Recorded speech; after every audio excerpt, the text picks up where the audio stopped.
Hi, I'm Greg Howlett, and I'm talking today about a free arrangement that I released last week called Christ Arose. And to give you the really quick backstory on that, I teach this class online called Functional Harmony, and students upload their work, and one of them uploaded this song, which I haven't heard forever, but I really liked it. And I thought, wow, that's good stuff, and I'm going to arrange it, so I did. A couple of days later, I arranged it and put it out there where you can download it if you want. Some people have asked me to talk about it, though, and so I want to do that for a few minutes today. Not really too much interesting going on here. Again, this is something I did in just a couple of hours. But I thought I'd talk about one thing in particular that I'm using a lot in this arrangement, and that's the use of secondary dominants. That was actually what the class was that this came from. A student was illustrating the use of secondary dominants, and I thought I would sort of carry on that theme. So we have a lot of secondary dominants in this particular arrangement. Secondary dominants are just dominant chords where you don't expect to see dominant chords, essentially. Now, normally the 5 chord is always dominant in traditional music, modern type music. However, if you see, for example, a dominant 6 chord, well, that's really a secondary dominant, and if you want to know what it is, you go down a 5th. So in the case of, let's say, in the key of C, if you see an A7 chord, that's really a 5 of 2. Go down a 5th and you go to the 2 chord, and you'll see that kind of thing in music a lot. You'll see like a dominant 6 chord resolving to a 2 chord, and what we call that is a 5 of 2 resolving to 2. You can have a 5 of 3 that resolves to 3 in the key of C, that would be this. You can have a 5 of 4 that resolves to 4, a 5 of 5, and then a 5 of 6. So those are the secondary dominants. And I want to show you some of them in this song. Now, there's a lot of them in this song, but I'll show you a few of them. I'll start playing from the top.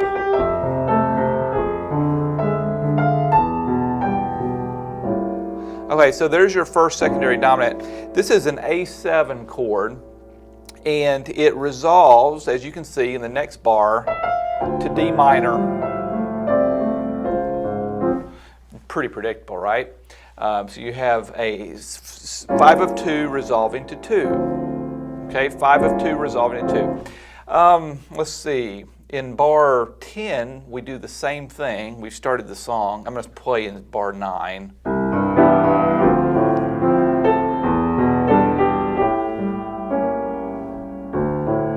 So this right here is A7, 5 of 2 resolving to 2. Next bar is bar 12. Bar 12, at the very end of bar 12, on the last beat, I throw a 5 of 4 in there. Now, a 5 of 4 looks like a 1 chord, but it's a special 1 chord because it's dominant. Typically, a 1 chord is not dominant, but if you see a 1 chord that is dominant, it's not really a dominant 1 chord. It's really a 5 of 4, almost always. 5 of 4 resolving to 4. So in this case, we have this C7 resolving to 4. Okay, here's how it sounds.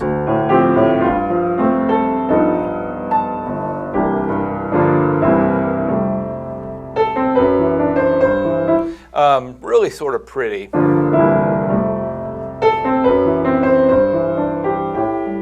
Back to the 5 of 2. This is your A7 5 of 2.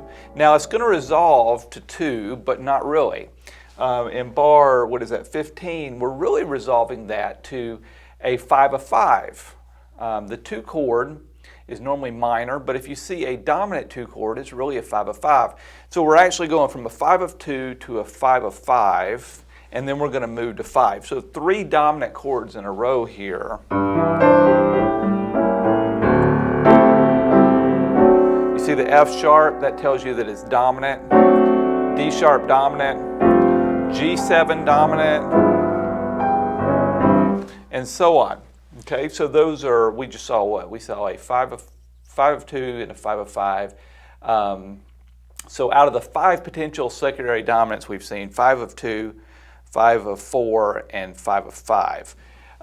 Let's see, I'm not going to go through all of them. Bar, 25, we see another 5 of 4. Right there, that's a 5 of 4. Again, it looks like a dominant 1 chord, but it resolves down nicely to the 4 chord. By the way, that's a dominant 5 of 5. It's an inversion of a 505. This chord right here is really a D7 in first inversion.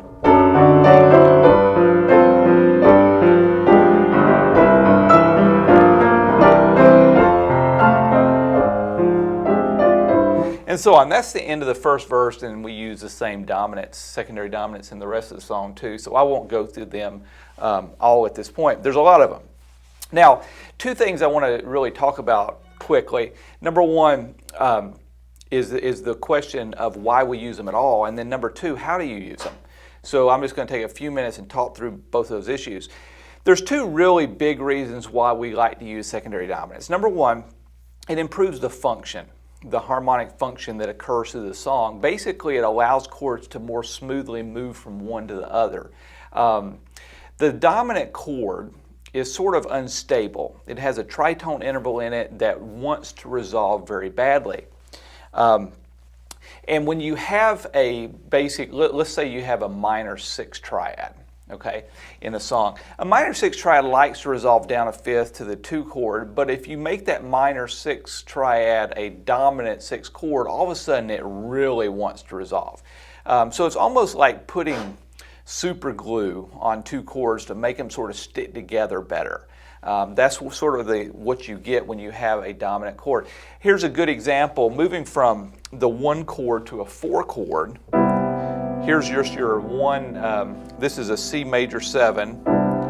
It resolves well to the 4 chord, doesn't it? But listen to it if I'm going to throw a little bit of a dominant 1 chord in there, or a 5 of 4. 1, okay. It's a smoother resolution. So you'll see that a lot for that reason. The second reason we really like secondary dominants is because it allows a lot of sophistication in the chord itself that you don't get with typical chords. For example, this chord that we see to start the song, now I don't know, this is a 5-note chord. Some of y'all may not be able to recognize what that is, but it is an A7 with a flat 9 and a flat 13 in it. Okay, now flat 9s and flat 13s sound really cool, but you can't just throw them on any chord. As a matter of fact, the only real chord that these work on is a secondary dominant, or a dominant, let's just say dominants. Dominant chords are often called color chords because they can accept so much of this color, these extended notes that we put on top of them. And the really sophisticated sounds usually are going to come from dominant chords. So in a lot of cases, we'll choose to use dominant chords just so we can incorporate some of this more complex color. Okay? So those are the two reasons: increased function, increased sophistication in the chord. Let's talk really quickly about how you would use these. Now, those of you that may be used to what I would call circle of fifths harmony, you know that you might play progressions like 6, 2, 5, 1, probably the most popular progression in modern music. Right? Y'all heard that progression, 1, 6, 2, 5, 1. Now, one of the easy ways for you to start using secondary dominants is just very simply go in there and do your progressions and start changing some of those chords from maybe a minor 7th to a dominant. In other words, there's an A minor 7. Change it to A7. The next chord is supposed to be D minor. Change it to D7.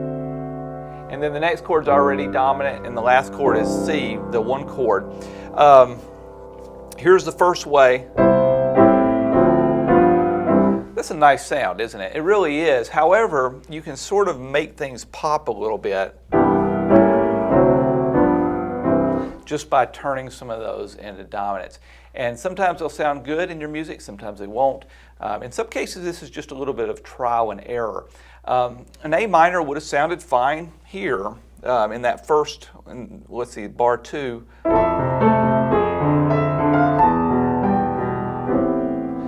It sounds okay. I can't use the flat 9 and the flat 13 on it, but I could still play an A minor chord. But you really have a big improvement, in my opinion, of the sound by going to this. That's my opinion. Take it for what it's worth. But I like it a lot better. It's just more sophisticated. pops more, the chord pops more. So really using these is a little bit of trial and error. But anytime you come to a minor seventh or you come to a 7.5 diminished chord, for example, you can try turning them into dominants and just see what happens. There's certain factors that sort of impact that, but they're beyond the scope of this course. That's the first way to start using secondary dominants. Just start playing with them. Start changing chords that you normally would play into secondary dominants. The second thing you can do is look at it like this. Anytime you see a 2, 3, 4, 5, or 6 chord in music, you can try to just insert the dominant chord that's a fifth higher right in front of it. Okay, so let's say that you come to a place in the song where you have a 2 chord. Okay, maybe the previous bar, maybe steal a beat or two of the previous bar and put the 5 of 2 there. Really, that's what we did here, right? Now we could play this, these first 3 bars without that A7. We could just stay on E minor for that entire second bar. It would sound like this.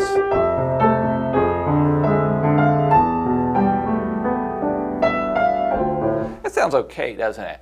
But what I chose to do here is I decided, okay, I'm going to steal a couple of beats away from the previous bar in front of that D minor and throw a 5 of 2 there. So the D minors are 2, so I'm going to steal a couple of beats from beat 2 or from bar 2 and use a secondary dominant there.